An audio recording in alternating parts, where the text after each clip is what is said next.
Hello and welcome to True Crime Rocket Science, the most authentic voice in true crime. So we are going to continue our kind of analysis of the Netflix film American Murder, The Family Next Door, but looking at some of the things that were either left out or not part of the documentary whatsoever. And so one of the first things that I think a lot of people familiar with the case noticed was that moment where Chris Watts arrives home and he approaches the officer who's already on the scene, Officer Coonrod. You don't see him tucking something under his arm. You don't see him entering the garage, opening the door, and sort of leaving Coonrod behind, who's sort of talking to him, but sort of with Watts in passing. And Watts very fluidly sort of opens the garage door as he approaches, so he sort of can keep going, so that he doesn't really have to answer questions. And so that's just one thing that we see is missing, and people have pondered, what was he retrieving from Shanann's car? Was it a ring? Was it her phone? What was it? And so in this episode, we're gonna actually look at the original crime scene photos. Bear in mind, virtually everything we saw in the documentary was archived footage, from the case, but basically video, body cam video, and then from sort of extracts from Shanann's social media and some of her texts. But none of them were really crime scene photos. Before we get to the crime scene photos, I just want to address something that I didn't mention in the previous episode dealing with the letter. The fact that the letter in the Netflix film isn't the same as the actual letter, final letter Shenan wrote to her husband. What we haven't seen before is the second page. And so the fact that it's signed Shanann without the apostrophe seemed to some people to suggest that, well, that is now actually how she spelled her name. But at her funeral, her name was spelled with an apostrophe. So we still don't actually have confirmation how Shenan herself would have signed her name. So we still really want to see the original of that second page. Where is it?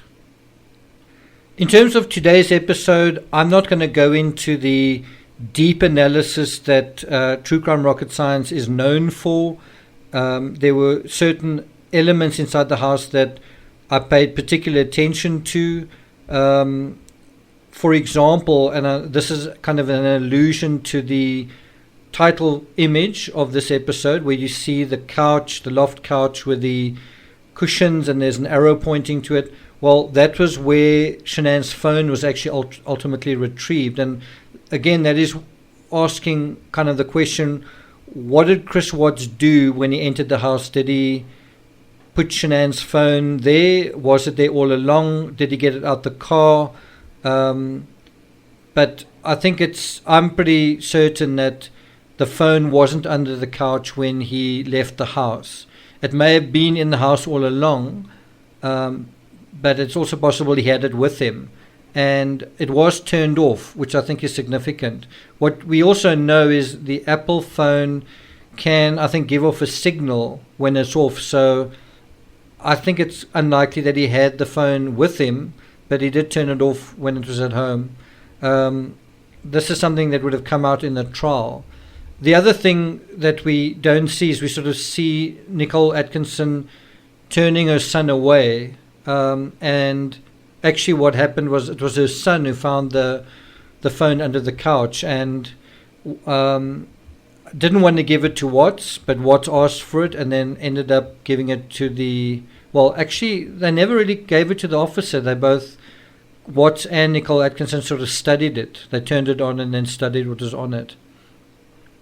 So that's a small little insight into what you don't see in that Netflix documentary. Something else that I particularly wanted to see and can't say I ever really saw in the crime scene body cam footage or crime scene photos were the sort of laundry basket where, if Shenan had arrived home and she had gone upstairs and she had taken a shower and she had changed her clothing, she would have deposited her clothing probably in the laundry basket. And so that's one of the first places you would want to look, one of the first places you want to photograph. And in virtually all of the huge amounts of footage, you can almost never see into that laundry basket, into the bathroom.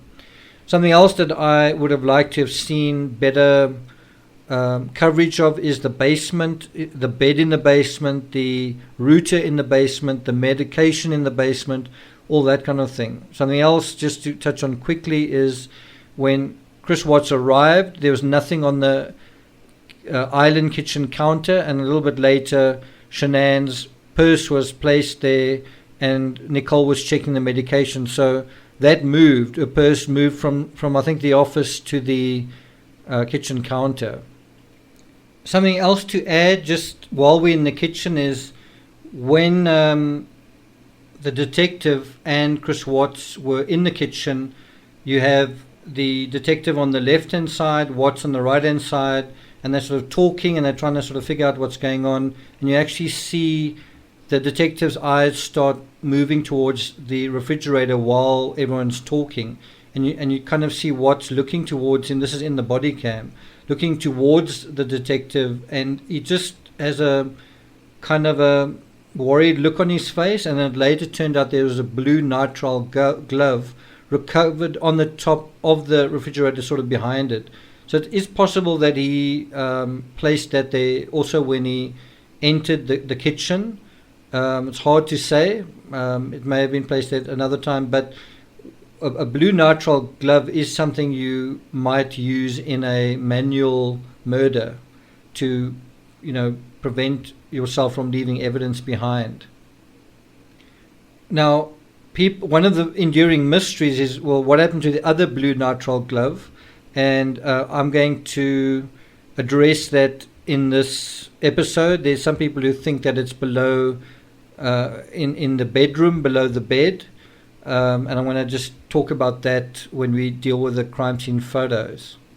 Something else I was particularly interested in, and at least pleased that the body cam showed this, although it doesn't come up in the crime scene photos, was the carpet, especially the carpet to the stairway. Unfortunately, there wasn't much photos or body cam focusing on the carpet beneath the stairs, but there was a lot of some up close detail of the actual carpet.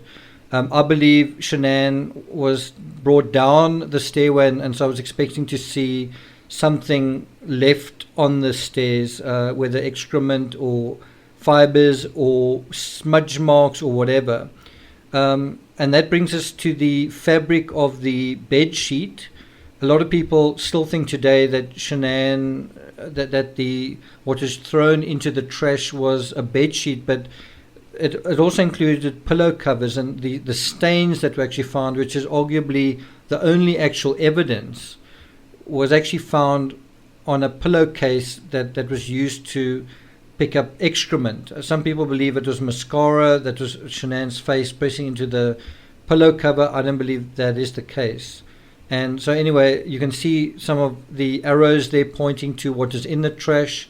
I did some analysis of that, looking at the contents, but all of that was very specific posts, and this is going to be kind of more general. Something else that you very seldom see clear evidence of, strangely enough, is the lounge. There's not like a very clear shot in the lounge of what's going on the ground, and that of course is where the children were Sunday evening. It was kind of the last place where the children were. The last place where the children were, and the last place we know Shenan was, carrying a suitcase going up the stairs. It's just incredible that there's no clear footage of that, whether video or photos. I'm just showing you a quick image of a container, which I think contains like a degreaser. That's in the garage. In that bin was a doll that was thrown away. Other things that we looked at were the different configurations of the couch pillows. And one of the reasons why we wanted to look at that was because it looked like a cadaver dog alerted there on camera. So we were just wondering what was going on there. And those cushions were also found in the basement, which makes one wonder what could they have been used for. Then in terms of the bedroom, what is quite interesting is when Coonrod and the other officers arrived at the residence, they found the bed stripped.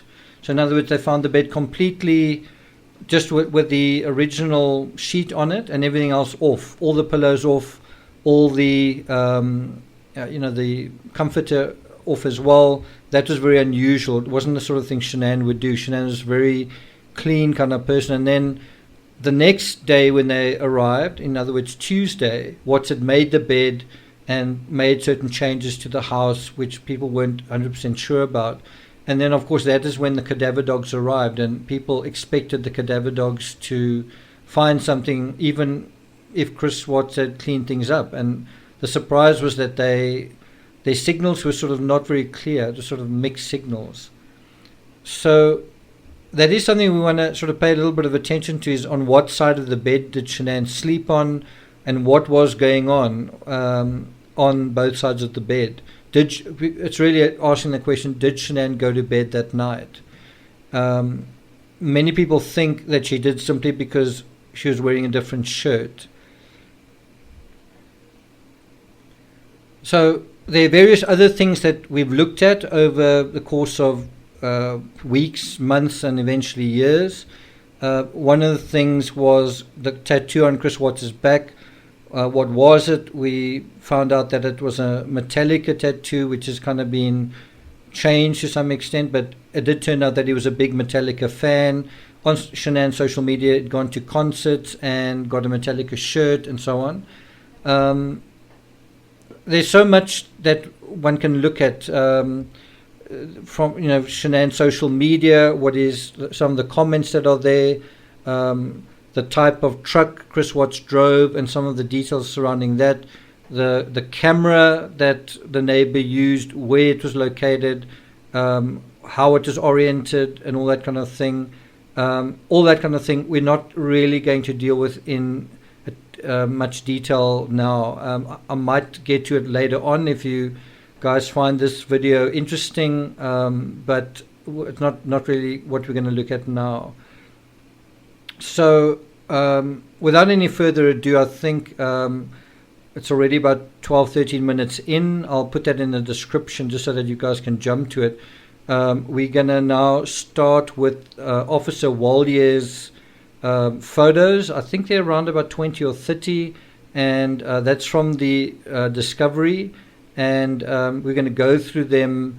What I'm going to do is I'm going to show you the file. I'm going to show you the photos and the photos in the file, and then we're going to open them and go through them step by step and see what we can glean from them. But before we get to that, if you haven't subscribed to the channel, please do like, share, leave a comment. If you do share on Twitter, and please do share, use the hashtag TCRS. I'm going to give you a moment to share it if you are on Twitter.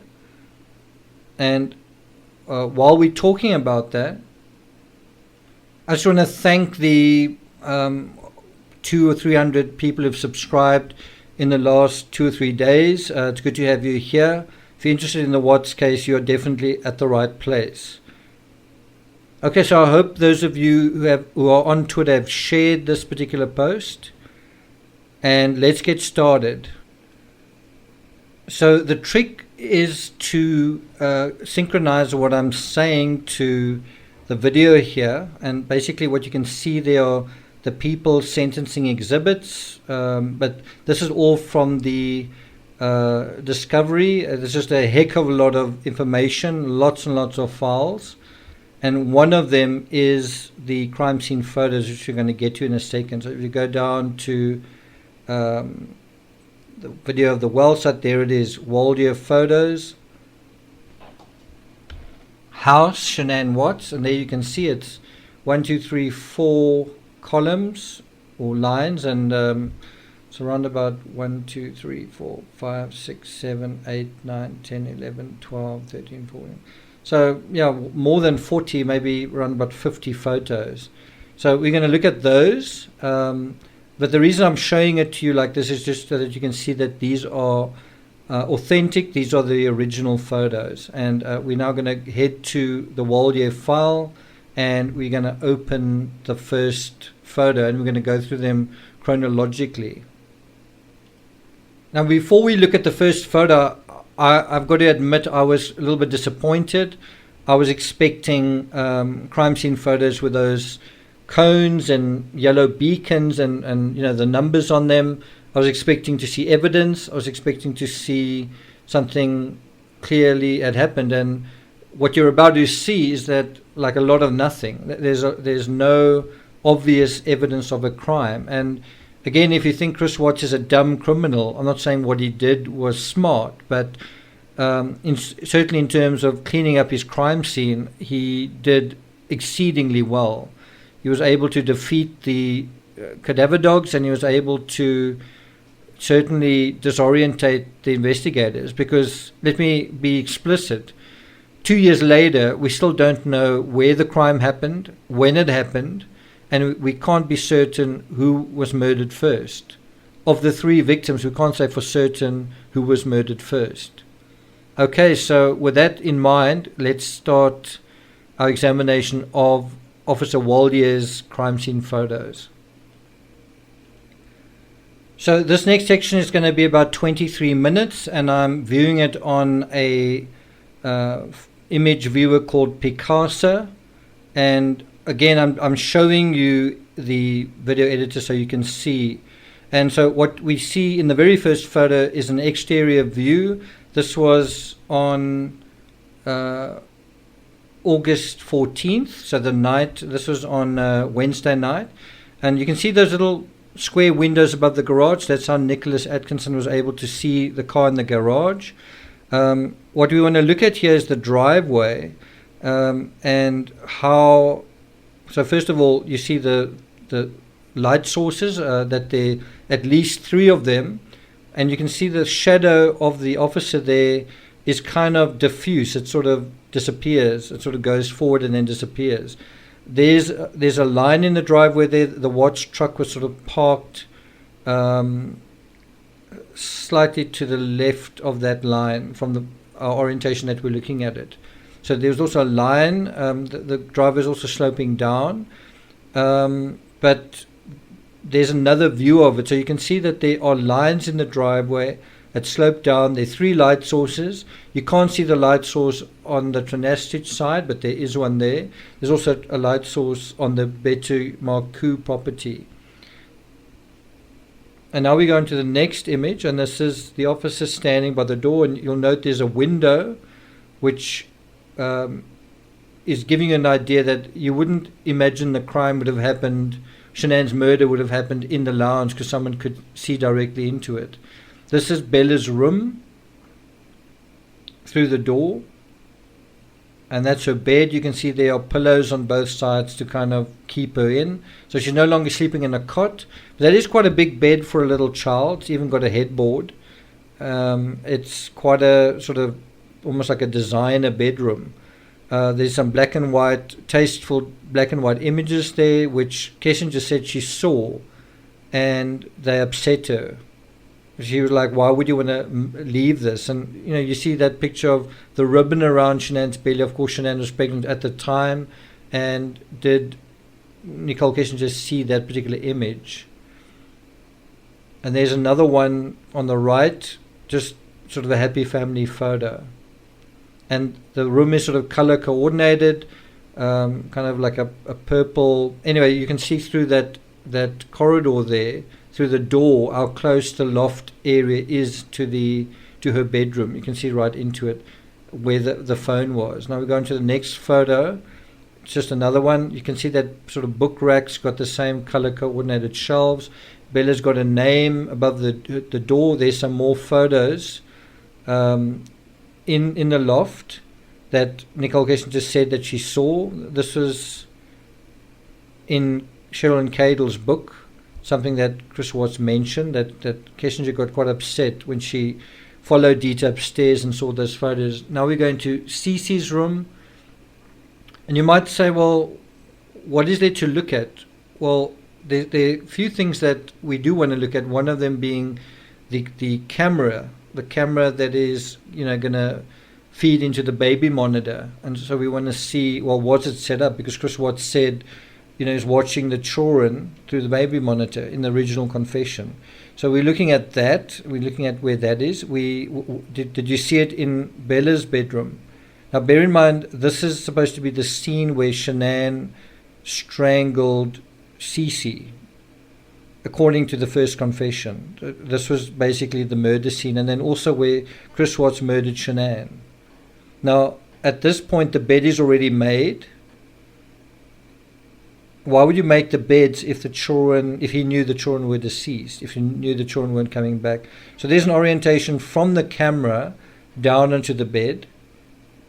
And so you could say, well, couldn't it have been recorded? Couldn't the murder have been recorded on the baby monitor? There's a view into the main bedroom. And again, we want to address the question, did the crime actually happen in this bedroom? So not in Cece's bedroom, actually in the master bedroom. And you can see there the bed is made. There are pillows on the bed. There's a comforter on the bed. There's some clothing on the bed, actually Shanann's clothing, and some other things as well. There's sort of cords and plugs on the floor that we want to look at. We also want to see, well, where's the baby monitor? So this is stepping into the bedroom. We can see the suitcase that Shenan wore is now upstairs. So between Monday, when the cops arrived, and Tuesday, when they did their follow-up, they found the suitcase had been moved from downstairs to upstairs, not unpacked, just moved, and put just inside the door. And people have asked, is that a sleep mask lying on the ground? There's looks like a Thrive t-shirt, a couple of pillows, cushions, and one has to wonder, that fan on the floor, was it always on the floor, and was it supposed to dry something that had been cleaned? Because there's actually another fan that's also plugged in. That's another photo that Nicole Kessinger may have seen with the Watts couple and also the signatures. I think that was referenced specifically, which suggests that Kessinger may have been in the main bedroom herself. And it seems like Watts slept on this side of the bed, so looking towards the bed on the left-hand side, and Shenan slept on the other side closest to the bedroom. You can see the pillows have been picked off the floor. They're not on the floor. The comforter's not on the floor, but some things are on the floor. Socks, a couple of pair of jeans, and pillows. If we look on that side, on Chris Watts' side of the bed, there's a water jug and not much else. The light's on the left side. It's not on the right side. Chris Watts was sleeping on the left side. He wasn't sleeping on the right side. You can see on the right, there's the fan, and one wonders whether it was being used for anything. And there are some items of Shanann's clothing. And you can see the bed on the left is somewhat in disarray, as if someone's laid there. And that's Shanann's side of the bed. There's the baby monitor. That's another view of the television from sort of Shanann's side of the room. And we see some of the little couches of the children. The children had a couple of couches. I guess that's when they are in the bedroom with their parents. And there's some other clothing lying there. That's a view towards the bathroom. There you can see the fan. It's plugged in and it's orientated towards the bed, towards Shanann's side of the bed. Did Shenan have a shower that night? There's another picture of the Watts couple, another picture of the bedroom, and if we go on to the next image, you can see something blue under the bed. And some people have speculated that is that the other nitrile glove, and you're about to see that it's not. It's kind of a square object. It's definitely not a glove. and there's something next to it. I'm not quite sure what that is.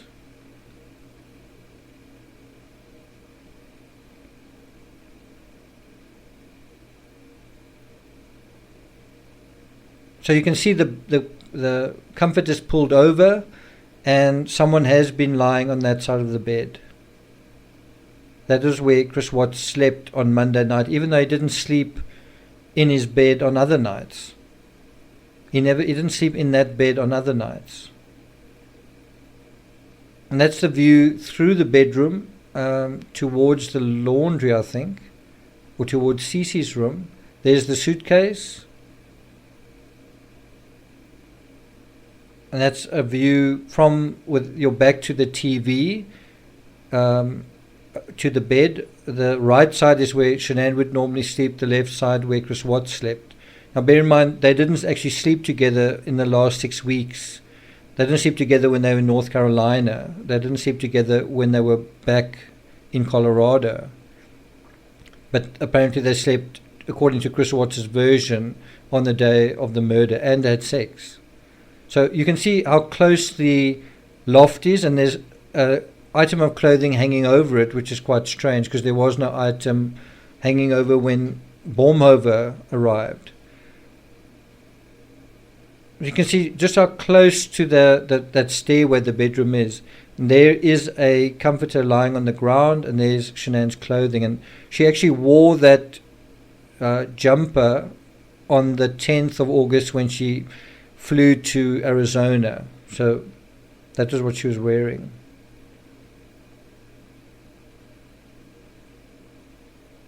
It is interesting that something has been put over that gateway. I believe the murder happened on the stairs, and that gate was secured. So if Shenan did try to run away from him, she wouldn't have been able to.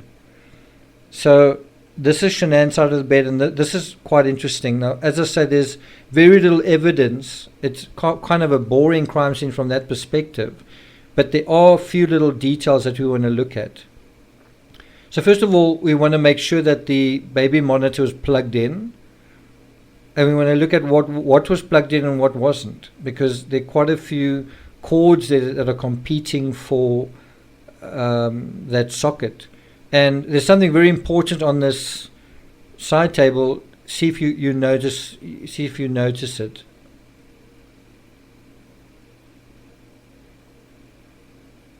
Can you see it in that from that angle? It's more or less in the middle. So when you look at that package, it's cleaning wipes. One also wonders what they are doing there. Maybe Chris Watts, after cleaning, put them there to make it look like it was just plausible that they were there anyway. That's what Shenan typically cleaned with. But it is interesting seeing those cleaning wipes there. Were they there the previous morning? I doubt it. Remember, Shenan had been away for 6 weeks, so why? And you know, she was also coming back from Arizona, so none of this stuff really should be there on the table. So there's a Thrive patch, sachet. There's the remote control for the television, showing that Shenan would kind of control the TV, I guess. There's the baby monitor. People have asked, could you see what is on the baby monitor on your phone? I don't think so, but maybe people familiar with this might know. Would it record something? If it did, I don't think we have it. And there it is. There's the ring. And that was kind of like a ransom note, like a letter that Shenan is writing, according to Chris Watts, saying, I've left this marriage. You've upset me that you want to separate. Because you've just told me you want to separate, I'm going to just take off my ring and leave. And so I'm out. And if you never see me again, well, that's the message. So there again is the baby monitor. It just seemed like a fairly standard baby monitor. It's not really in color. It does show the temperature in the room, usually around 70 degrees Fahrenheit. There's a view above the baby monitor. And of course, this was part of what's his original alibi. This is why the officer's taking so many photos. He's probably told by his commanding officer to take a lot of photos. Was it plugged in? What side of the bed was it? What was going on? Of course, Chris Watts said when he ran back upstairs, he looked on the baby monitor to see what was going on. In other words, he ran past the bedrooms to see what was going on, and surely the bedroom doors would have been open. And then they also did a test where they manually strangled a doll on, I think it was Cece's bed, and then saw how that would appear in the baby monitor. And Chris Watts said things like she was blue, but everything you see in the baby monitor is sort of colorless. So, hey, sorry, that's my dog jumping on the back of my chair, gave me a big fright. Okay, so there you can see what is plugged in. And this is actually a very interesting view of the inside of Shanann's drawer. There's quite a lot going on there. There are, I really don't know, are those anal beads, a vibrator? I think that remote is for the air conditioner. There's some kind of pills and creams and all sorts of things. I think that's a charger cable, and we're going to look at what she's written on that notepad in a moment. But you can see that there was clearly a sexual dimension to the Watts marriage, that they didn't seem anything wrong with their sexual appetites. And now when you look at that, this is obviously research Shenan was doing for Thrive, finding out what a neotrope is, smart drugs or cognitive enhancers, drug supplements, and other substances that improve cognitive function. One wonders whether Watts thought he had turned into a superhuman physically, and that he was also gained maybe 10, 20 or 30 IQ points by taking Thrive. Well, it turned out no. Memory, creativity, motivation in healthy individuals. So this is a view from Shanann's side of the bed again. You can see no one slept in it. But one must wonder why that her clothing is lying on the bed. Something tells me it wasn't washed, and that Watts had put the clothing there. There's a red dot there. I don't know if that's just a error in the image. But the fabric is also very different. So one wonders why that was put on the bed. Maybe it was to, bear in mind, he's now disposed of other sheets, cleaned other sheets, and now maybe he thought the investigators wouldn't notice.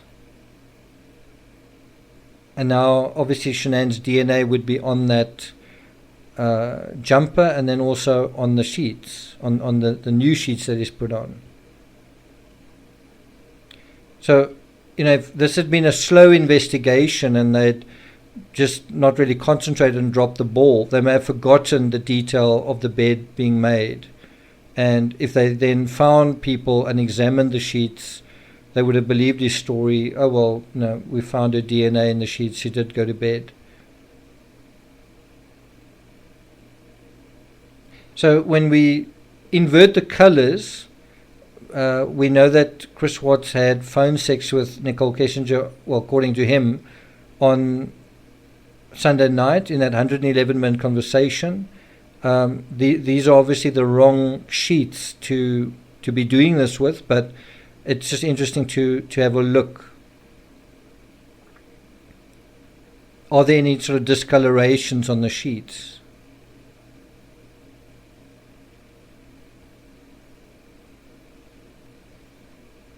And obviously, rather than using an inverted light, you'd rather want to use Blue Star reagent, luminol, or run a black light over it.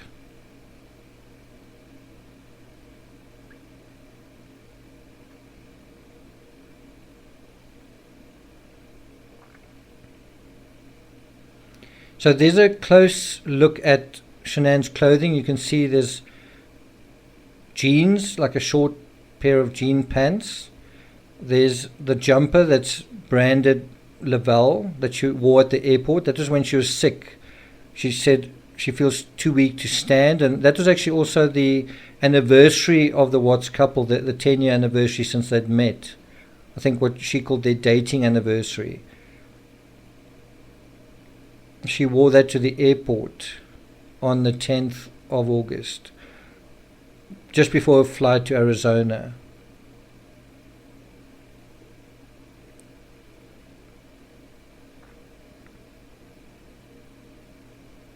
Now onto the next image. You can now clearly see it's a Lavelle branded sweater, and you can see it's got a hoodie. That's definitely what she wore at the airport, and I think Nicole Atkinson or one of her friends took a photo. So we want to know now, where's the camera in Bella Watts' room?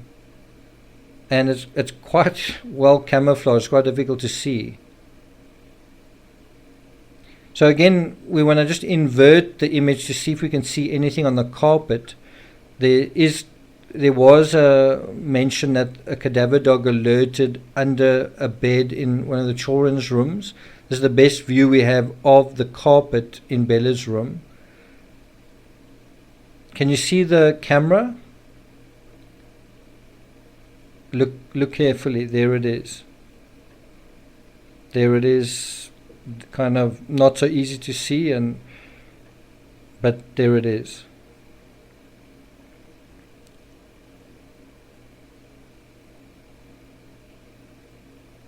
So obviously the officer was told to specifically check out this aspect of Watts's story.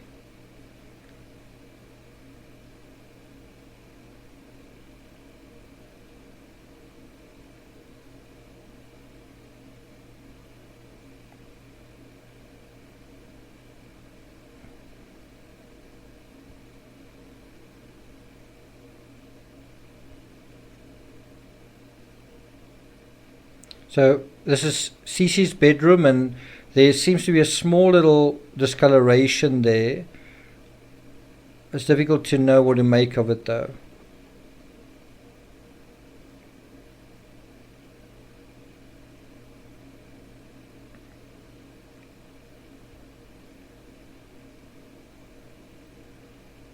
As you can see, it's a very boring crime scene. There's nothing that clearly stands out. If you didn't know what you were looking for, you would do a heck of a lot of looking through that house, because there's so many rooms to go through.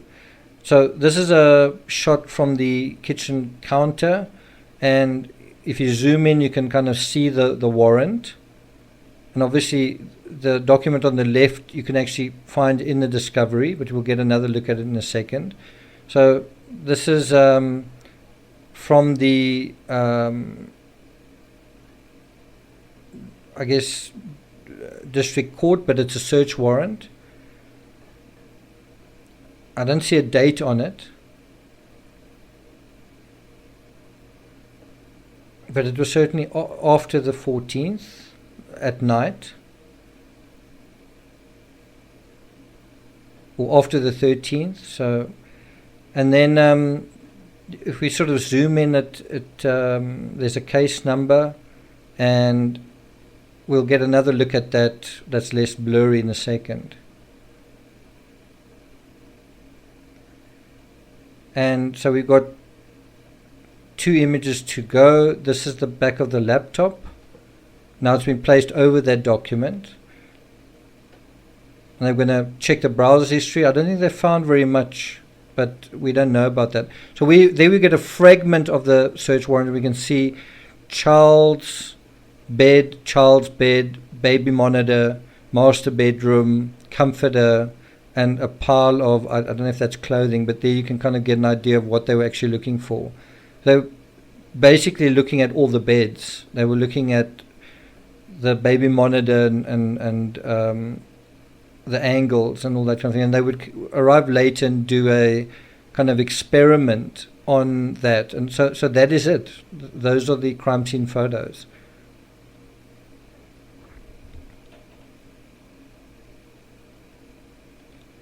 So as I said earlier, what I was really interested in is what was the sort of story of Shanann's clothing? How did Shanann's clothing, where did it go? So, for example, her jeans that she was wearing the night that she returned home, where did they go? We know what happened to her shoes. We don't know what happened to her shirt. That's kind of a lingering mystery. We don't have clarity as what happened to her shirt, the shirt that she was wearing at the time. Now, I've heard a lot of people argue with me, just saying she definitely went to bed, she showered or took her shirt off, and because how else did that happen? Well, quite simple. If Watts murdered her, he could have changed her shirt. He could have also washed her, cleaned her. Bear in mind just how clean this crime scene is. It's just extraordinarily kind of difficult to find anything.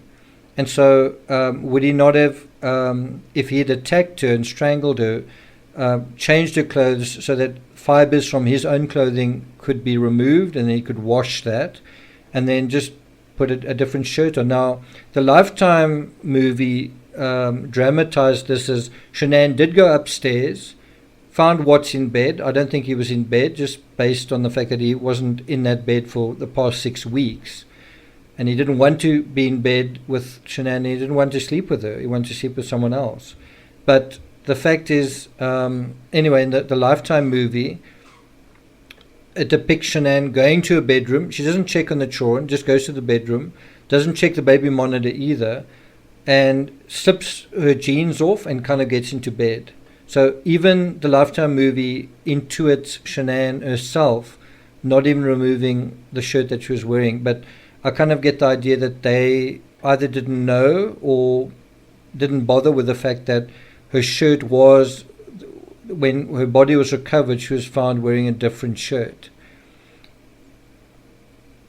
But the same kind of applies to Chris Watts. When he arrived back from the well site, he was dressed differently to how the cameras, the Trinastich cameras, saw him leaving. He left wearing like a dark kind of navy blue top. Obviously he didn't want to be seen in the dark, and when he arrived back he was wearing a full-length grey sweater. And that's also something that's quite interesting, is it was a hot day. Why is he wearing a full-length shirt? I personally found it very interesting that the suitcase was moved from downstairs where the officers saw it, and I don't think Chris Watts expected people to arrive as soon as they did. So if the police were called much later on, they probably would have found the suitcase upstairs, and they would have assumed, well, that is where Shenan went, and maybe they would have found some clothing unpacked and anyway more staging. But the fact is the suitcase was found downstairs, which kind of implied that Shenan didn't make it upstairs, meaning if she was attacked while carrying the suitcase would have fallen down. Also, she may have put the suitcase down, at the bottom of the stairs, and kind of gone up. But most people travel with their essential toiletries, and something like a toothbrush they would want to take out of their suitcase. I'm just saying a lot of people do that. Toothbrush, toothpaste, hairbrush, makeup, cell phone charger, and all that kind of thing you tend to carry with you. So I believe that she was attacked on the stairs, and because she was holding the suitcase, her hand was way down, and in her other hand she had her handbag and her phone. So the handbag was under the crook of her arm and phone in her hand, and so that gave Watts a huge advantage. If he attacked her from behind, she wouldn't see him, but he'd also be able to pin her arms down, and he would get a serious advantage. Also, she wouldn't be able to run up, especially if he had closed the gate at the top of the stairs, and she wouldn't be able to run left or right because there was a wall on her left and the sort of the railing on her right. Also, he was lighter, fitter, faster, and stronger, so he could kind of assail her from behind. If you say, well, why are there no defensive wounds? Well, it's very difficult to inflict a defensive wound if you're lying on your stomach. And also, if you're strangling someone, you have gravity that's working to your advantage. In other words, if you're pulling at someone's throat towards you and they pulling away, well, gravity and then pulling away is going to make that grip tighter and the whole strangling process more effective. So that was something that was quite important to figure out in terms of where did the crime happen. And Chris Watts' versions were that it either happened in one of the children's bedrooms or in the master bedroom, and I don't believe either of those are true. And I think when Chris Watts says something like that, you can kind of take it that, well, it's probably not true what he's saying. I do think it's a big giveaway when he says he could see that his children were blue. Well, he couldn't, because you can't see color on the baby monitor, and that's something Ashley Banfield brought up. I do believe they were blue, and blue from an overdose, not from smothering. Bear in mind, if Bella had been smothered and tore a frenulum, there should be blood. You know, a 1 centimeter tear was 1.5, but a big tear to your frenulum is in your mouth is going to lead to a lot of blood. And there was no blood found in the Watts truck, and there was no blood found on Chris Watts, on his clothing, on his shoes, anywhere in the truck, anywhere around the well site. So one's got to think about that. There are a lot of questions we want to know. If you guys want me to continue looking at the crime scene, but looking at it in far more detail, then I can start looking at things sort of step by step. So maybe we could start by looking at the nitrile glove and the carpeted stairs, and then sort of look at other things like the contents of the trash can, the windows of the Watts house, Chris Watts' work truck, the Trinastich camera, and things like that. So let me know if you guys are interested. If you haven't subscribed yet, please do like, share, leave a comment. If you do share, please use the hashtag TCRS. Thank you for listening, and I'll see you guys next time.